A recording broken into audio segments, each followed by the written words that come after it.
Mr. Charles H. Percy, president of Bell and Howell and chairman of the Republican Committee on Program and Progress, will face the fourth estate shortly, and Monitor joins Meet the Press. Right now, some getting ready type music, Richard Maltby and Rose Room. Meet the Press, the prize-winning interview program produced by Lawrence E. Spivak. Four of America's top news reporters are ready for this unrehearsed news conference. Here's the moderator of Meet the Press, Ned Brooks. Welcome once again to Meet the Press. The presidential campaign of 1960 is off to a flying start. Our guest today is Mr. Charles H. Percy, the chairman of a special committee which has just completed the drafting of a long-range program for the Republican Party. The final installment was made public a few days ago. It deals with methods for strengthening our economic system to resist the challenge of world communism. Mr. Percy's committee was composed of some 40 experts in many fields: foreign policy, finance, science, agriculture, labor, human rights. The Republican National Chairman, Senator Thurston Morton, last night challenged the Democrats to a nationwide series of debates on the committee's 16-year program. Mr. Percy has been called the idea man of the Republican Party. He rose to prominence as an organizer and a fundraiser. In private life, he is the president of the Bell and Howell Company of Chicago. He assumed that position 11 years ago at the age of 29. Now seated around the press table, ready to interview Mr. Percy, are Jack Bell of the Associated Press, Roscoe Drummond of the New York Herald Tribune, John Steele of Time and Life magazines, and Ray Shearer of NBC News. Lawrence E. Spivak, our regular member of the panel, will be back with us next week. Now, Mr. Percy, if you're ready, we'll start the questions with Mr. Bell. Mr. Percy, your reports lay a great deal of stress on budget balancing. And yet your number one report says we have no choice but to maintain superior military strength over Russia. A two-part question. Do we have superior military strength over Russia now, and can we maintain it with a balanced budget? The testimony that we received, Mr. Bell, indicated that there are certain areas, of course, such as in submarine warfare and in ICBMs right now, where there is a superiority of the Russians over American defenses. But on balance, considering the defense of the country as a balanced whole, we still maintain a margin of superiority over the Russians. Whether or not this can be done with a balanced budget in the future is difficult to say. We're anticipating that with the increase in gross national product, that we can do this with a balanced budget and should set this up as an objective. Which is the more important, the balanced budget or military superiority? There's no question, and we've made it eminently clear in our report, that the needs of the country, and particularly our military needs and strategy, must be placed ahead of balancing the budget. Our attempt should be to do it within the budget, however. Your national security report says that people are entitled, and I quote, to frank disclosure of our relative strengths and weaknesses in military capabilities. Are we getting that today? I think there's always a tendency in governmental departments to perhaps not say as much as the public would like them to say. I would tend to say under this administration that there's been more frank disclosure of our position than ever before. We simply reiterate as a matter of principle that government should lean in the direction of educating and informing the American public as much as possible, because in our democratic process it's necessary that we have these facts to evaluate the kind of a sacrifice that must be made if the present level of taxation or whatever it may be is inadequate. Well, yet in your reports, and I read them all, I didn't find any discussion of the missile gap or why we were behind Russia on missile or anything of that sort. Isn't that as important as some of the other things you discussed? Yes, it is. We decided to try and look ahead rather than look back. You'll notice in the report there are no recriminations against past administrations for this missile gap.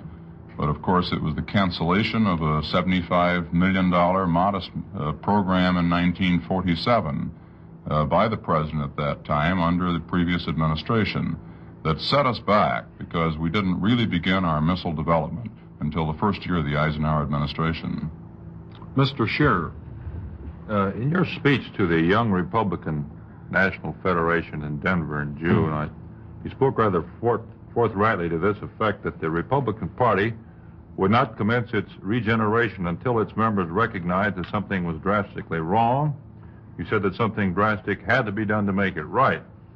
Now, in reading these rather voluminous reports of your Program and Progress Committee, nowhere do I find that you recommend any drastic changes from current Republican policy. There are some changes recommended. I think that my reference in that talk, the Young Republicans, was simply that we have failed to articulate some of the actions and performances of the administration. And I think the Vice President just the other day indicated that whereas the actions of this administration have been dynamic, we have failed to find dynamic means of expressing those actions and putting this across through our candidates. Could you enumerate some of the changes from current policy that you mentioned a while ago? Yes. I think that we, in the area of reporting to the American people, leaned much more in the direction of, say, freeing up the travel of journalists throughout the world. I frankly do not think we should get reports on an area as important to the American people as Red China through West Germany or from Canadian correspondents. I think the correspondence that we are used to following should be given access there, and I think that this should be vigorously pushed, and we discussed this at some considerable length in the committee. The policy is changing in the administration. I think the State Department is trying to free it up. We think it should be pushed more vigorously. Well, granted that your report states noble aims, granted that you worked long and hard and you went through a lot of mental gymnastics, I'd like to ask the question that the practical politician would ask. What does it all add up to? How are you going to apply this? What will you do with it? What we were hoping to do in this report, and what I hope we've accomplished, at the outset of the committee's work, we decided that we would do something in stating principles in a program that would be good for the country, and that if we were stating these as in the national interest, in the long run they would serve the interests of the Republican Party, but we were not charged with the responsibility of writing something that would just be good for the Republican Party. If Republican candidates will take this work that we have done as research material for speeches, for public debate, for town hall meetings, and if we will debate the big issues of the time in public, this is the American way of informing ourselves, and I think we'll strengthen our party as a result of it and attract better candidates. Your reports have stirred up, I would say, remarkably little controversy. Doesn't this indicate to you that the tone of them has perhaps been a little bit too bland? Or is it too early for that, maybe, for controversy? Well, the controversy is mounting. I think we would be disappointed if there were not controversy. But the very fact that the Democratic National Committee saw fit a week ago today on a Sunday to call a special press conference at their headquarters and bring a group of scientists there to condemn our report on science and technology is evidence of the fact that controversy is being raised. When Senator Humphrey in Ottawa, Canada, saw fit to condemn our committee, I think that at this point controversy is being aroused. Chairman Butler of the Democratic National Committee just issued a special press release. I believe they are paying some considerable attention to it, and this is in the national interest, I think, because perhaps they will start to do the same thing then and try to do a better job than we did. Mr. Steele. Mr. Percy, let's go into a little controversy in your own party, if you don't mind. Do you think that your reports will play a part in the 1960 elections? We did not think so originally. We tried to look ahead 10, 15, 16 years. And the problem we tried to face is the fact that, generally speaking, people in political life and in government are so busy dealing with the immediately urgent that they haven't time to deal with the ultimately important. So that we were trying to look beyond 1960. But Chairman Morton has just issued a challenge to the Democratic Party to debate in town hall meetings, on radio or television, any phase of the program, and I think this will then force it into a 1960 issue. Well, that being the case, Mr. Percy, who do you think best fits the mold of this philosophy that you set up in these reports? Is it Vice President Nixon or Governor Rockefeller of New York? Who could best articulate it? We have consulted with both the Vice President and with Governor Rockefeller. Both of them have commented on the report and favorably. I don't think it fits the mold of any particular individual. And we were trying to drive at issues rather than personalities in this report. Well, who best reflects this progressive dynamism, or what did you call it? You called it something like that the other day. Dynamic progressivism. Who Dynamic best reflects it conservatism. among the candidates? I think both candidates do. I think both of them are dynamic. I think both of them are progressive. And I think that both of them will use this material as they see fit in the preparation of their own policy positions. I'd be disappointed if it were not helpful to them. Well, Mr. Percy, now you've articulated this doctrine, and it's going to be debated. What about the possibility of you being a vice presidential candidate? You're well thought of in the Middle West. You're young, seem to be pretty handsome. How about it? No, I would not be. Under no conditions would you be a national candidate? No, because I would have to feel in my own heart that I would be the best person for that. And there would be so many people that I would place ahead of myself who have more experience and background that I, on that basis, would absolutely disqualify myself. Are you going to run for the Senate next year in Illinois? You have a contest out there. And no, I will not be. I will not be running. Mr. Drummond. Mr. Percy, when 40 Republican experts agree unanimously to a report like this, it leaves some of us with the impression that it must be either old stuff with new words or new stuff with vague words. Now, I'm rather surprised that this report did not evoke criticism within the party, either from the extreme right or from the Republican liberals in the Senate, like Javits or Case or others. How do you account for that? We communicated with every Republican senator and congressman, every defeated Republican governor, senator, and congressman, asked them for advice and counsel. We have reflected many of their ideas in this report. By looking ahead 15 years, perhaps this helps us because it does take it out of the immediate emotional area. Yeah. Well, I'd like to raise another aspect of controversy within the party and put it to you frankly.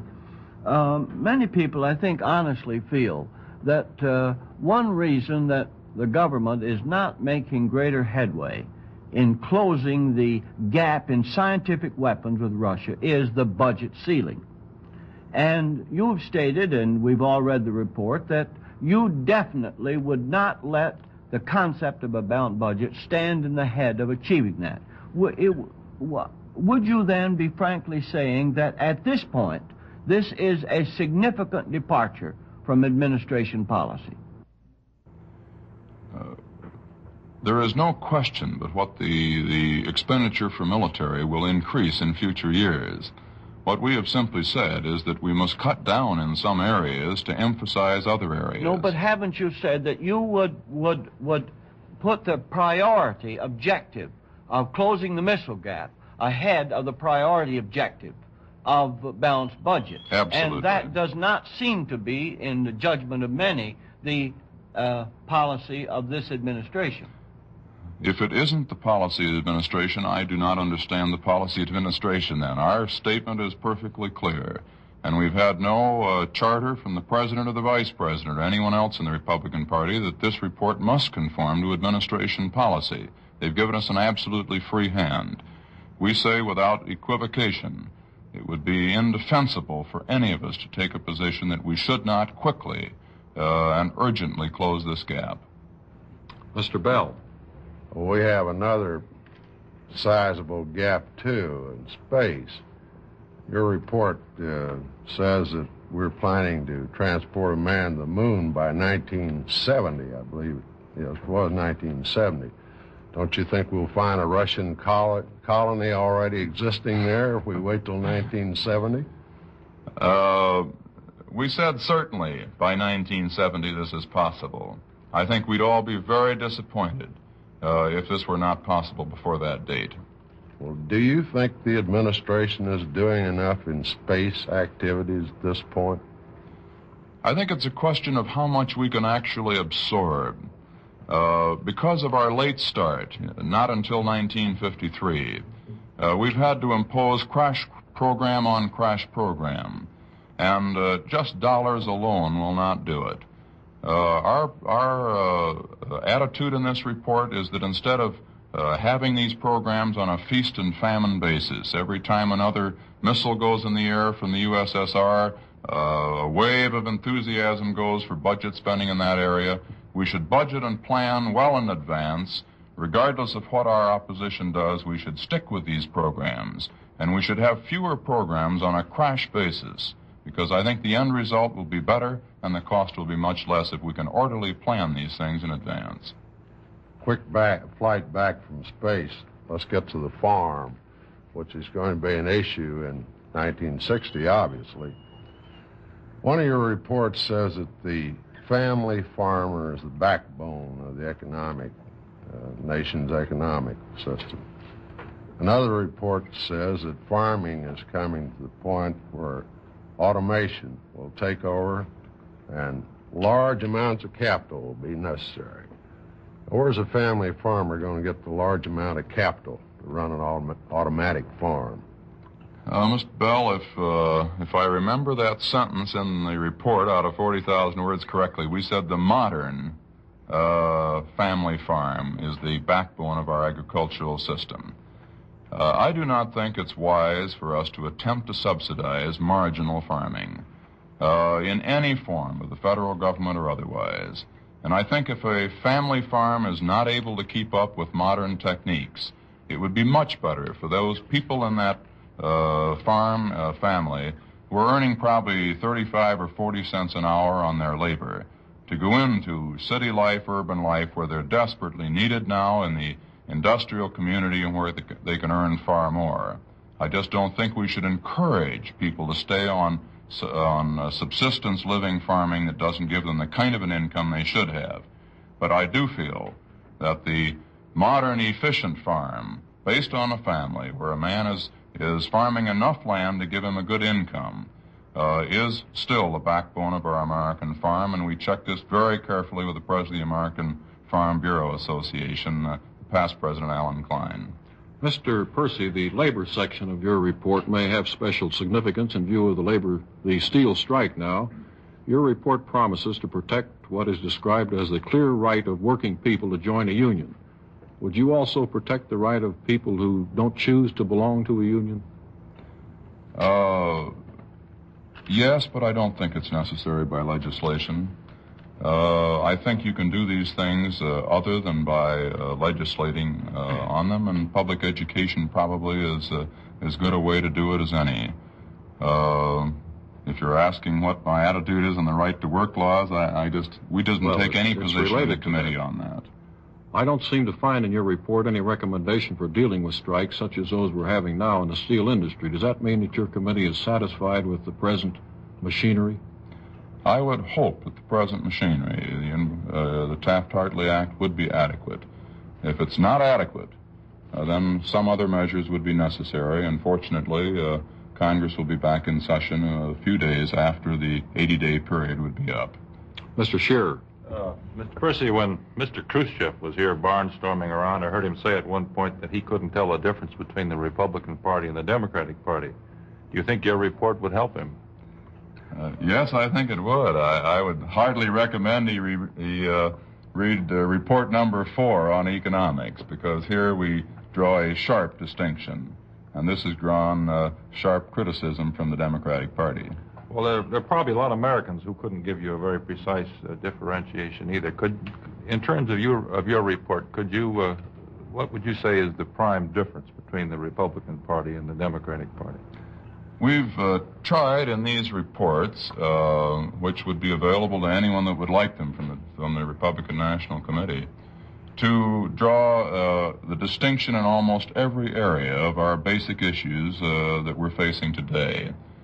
If we boil it down to one sentence, and it's a little hard to boil anything, Shakespeare, the Bible, or this modest report, down to one statement, I would say the distinction probably is that our tendency is to solve problems as close to people as we possibly can.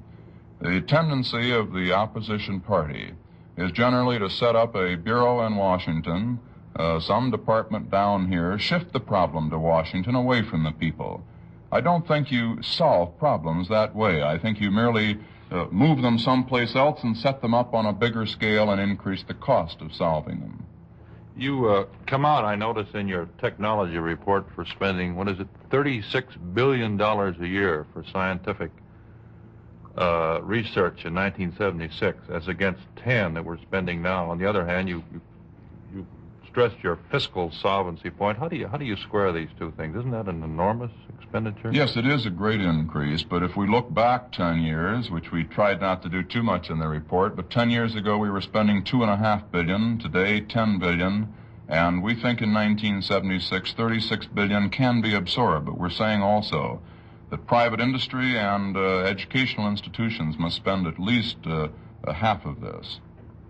Mr. Steele. Mr. Percy, it seemed to me that almost every recommendation in your reports were qualified with a but, seemingly to limit the role of the federal government. It was true on your recommendations on housing and education and social welfare. What is this fear and trembling about the growth of the federal government? I don't think we have any fear or trembling about it. I think we've made a very clear-cut statement right in our preface that we believe that we should have strong, efficient central government. I think there's a misimpression that the Republicans are against central government. We're not. We think there must be a strong government to carry out our military policy, a strong government to carry out our foreign policy, which only can be carried out by the federal government. But on the other hand, we are concerned that you can keep adding and adding and adding to the federal government's functions so that you actually dissipate their energy and don't make it possible for them to concentrate on the things that only central government can accomplish. Well, since the country and its wealth is growing, and you visualize that in your goals for 1974, why shouldn't the role of the federal government expand with it? Doesn't it almost have to? I think it inevitably will. I am quite sure the post office would not be large enough for 175 million people to handle the 240 million people that will be here in 1976. But then why, in most of these recommendations, perhaps not on the foreign front, but on the domestic front, was there this clause, this warning against federal government over-participation in the field, what you regarded as over-participation? We simply feel that now the role of the central government must be one of concentrating on those things that cannot be done in the regions, states, or local communities. Well, isn't the government, both in the amount of money it spends and its personnel, about larger today than it ever was before in peacetime? And we have a Republican administration.